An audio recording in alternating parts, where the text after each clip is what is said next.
السلام علیکم، آپ دیکھ رہے ہیں 39 نیوز۔ نظر ڈالتے ہیں آج کی نیوز پر۔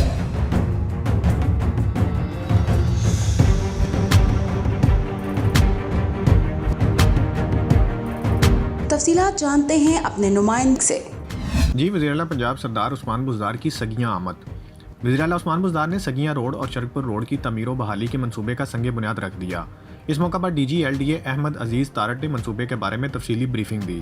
منصوبے کو 8 ماہ میں مکمل کیا جائے گا، جس پر 4 ارب 32 کروڑ روپے لاگت آئے گی۔ راوی پل تا پھول منڈی چوک اور پھول منڈی چوک تا فیض پور انٹرچینج، بیگم کوٹ، لاہور، شیخوپورہ روڈ تک 4 سڑکوں کی تعمیر و بحالی ہوگی۔ منصوبے کی تکمیل سے 1,10,000 سے زائد گاڑیوں کو آمد و رفت کی سہولت ملے گی۔ صوبائی وزراء میاں محمود الرشید، میاں اسلم اقبال، مراد راز، میاں خالد محمود، ایم پی اے مولانا جلیل شرکپوری، ترجمان پنجاب حکومت Hassan Khawar, vice chairman L D A Naeem ul-Haq, chairman P H A engineer Yasir Gilani, administrator Lahore Umar Sher Chattha, inspector general police اور متعلقہ حکام بھی اس موقع پر موجود تھے۔ فدا محمد فدا، بیورو چیف 39 نیوز لاہور۔